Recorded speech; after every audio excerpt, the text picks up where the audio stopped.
Magandang gabi po. Ako po si Ayana Gail E. Montemayor. Ito po ang performances ko sa Araling Panlipunan. At ikukwento ko po sa inyo ang expedition at ang pananakop ng Spain.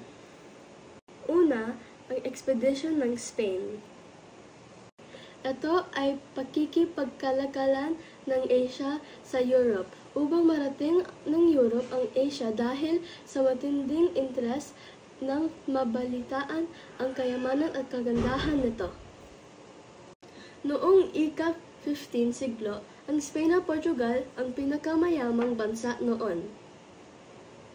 May tatlong layunin sa pananakop: kayamanan, kapangyarihan, at Kristyanismo.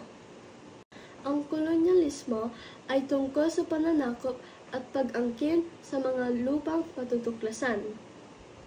Ang kolonya naman ay tungkol sa lupang sakop.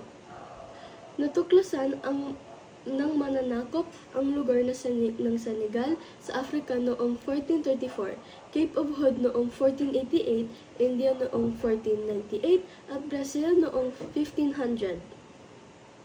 Ito ay dahil kay Prinsipe Enrique ng Portugal noong 1492. Natuklasan naman ni Christopher Columbus ang Amerika para sa Spain.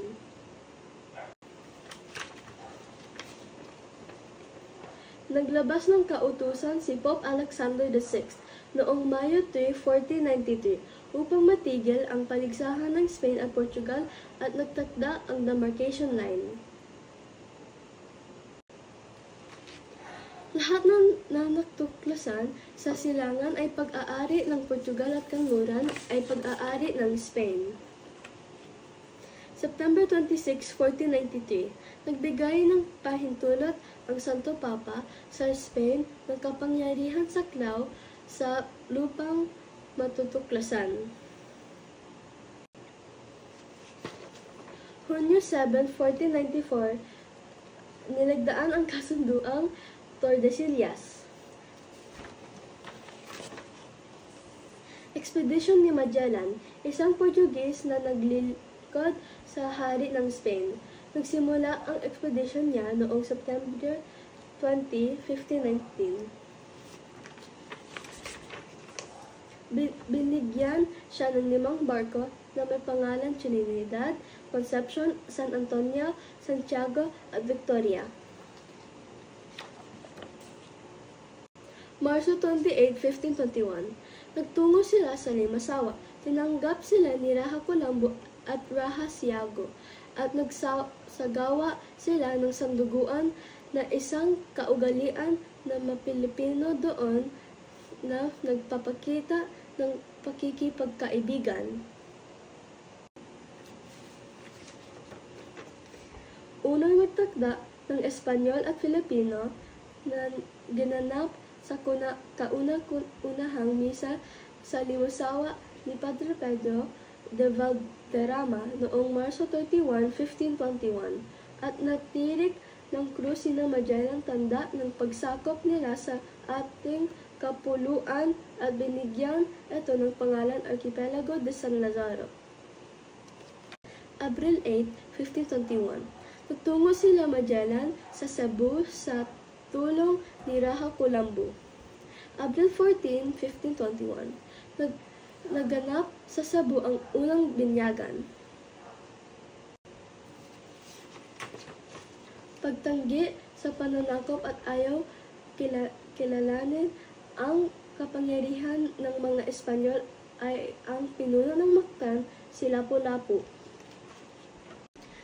Nagpadala sila ng kalatas, mensahe, kay Lapu-Lapu upang kilalanin ang hari ng Espanya at magbayad ng buwis na nagsasabing pag di susunod ay magkakaroon ng labanan. Tumanggi si Lapu-Lapu at handa sa labanan. Abril 27, 1521, naganap ang labanan sa Mactan. Napatay ng grupo ni Lapu-Lapu si Magellan. Victoria, tanging barko na nakabalik sa Spain. Ang labanan sa Mactan ang nagpakita ng katapangan, katatagan sa loob at pagmamahal sa kalayaan ng ating mga ninuno. Si Lapu-Lapu ang kinilalang unang bayanang Pilipino. At dito ang nagtatapos ng ekspedisyon ng Espanyol. Ang kasunod naman ay ang pananakop ng Spain.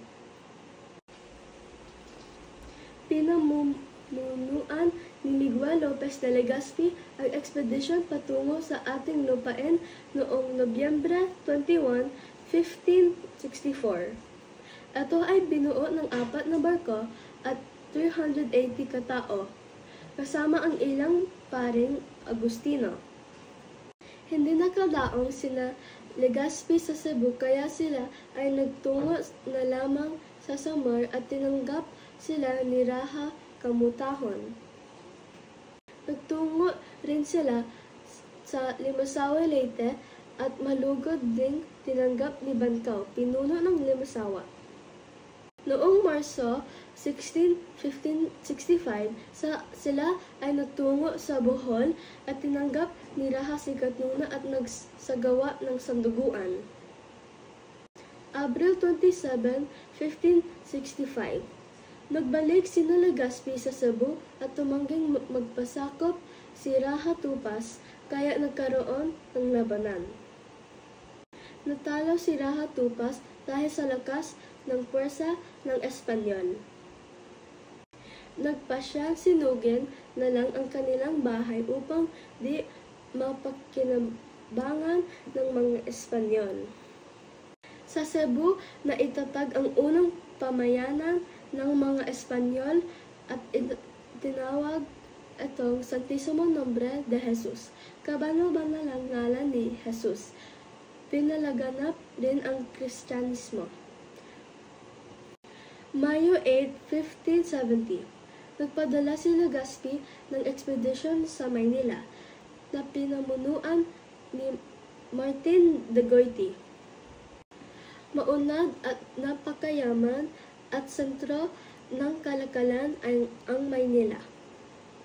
Ang gawing timog ng Ilog Pasig namumuno si Raha Sulaiman at sa tondo naman ay pinamunuan ng kanyang amain na sila Kandula. Nagkaroon ng labanan at natalo ang grupo ni Raha Sulaiman, kaya't umurong sila. Si Legazpi ay nagtungo sa Maynila at nagpagkaibigan kay Lakandula. Kinausap ni Lakandula si Sulaiman na makipagsundo na sa mga dayuhan, ngunit hindi pumayag si Sulaiman at sinunog nilang muli ang Maynila.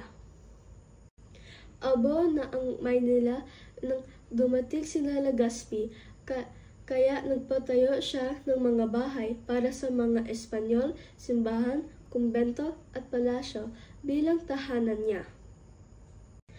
Hunyo 24, 1571, ginawa niyang punong lungsod ng Pilipinas ang Maynila. Pinalanganan niya ang Maynila na katangi-tangi at laging tapat na lungsod at itinatag at tawaging ayuntamiento.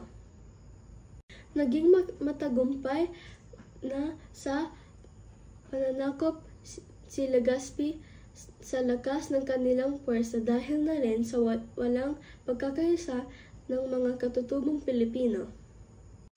Ang bawat pangkat ng mga Pilipino noon ay may kaniyang wika at kaugalian, kaya mahirap ang pagkakaunawaan at sinamantala ng mga Espanyol ang alitan ng mga tribo o kaharian. Pinag-away-away nila ang ating mga ninuno. Si Legazpi ang naging kauna-unahang gobernador general sa Pilipinas. At dito nagtatapos ang pananakop ng Spain.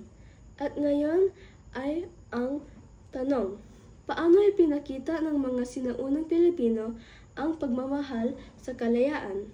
Ang sagot ko naman ay ito ay dahil sa paglaban sa mananakop, pagtatanggol sa lupain at pagpapanatili ng kultura.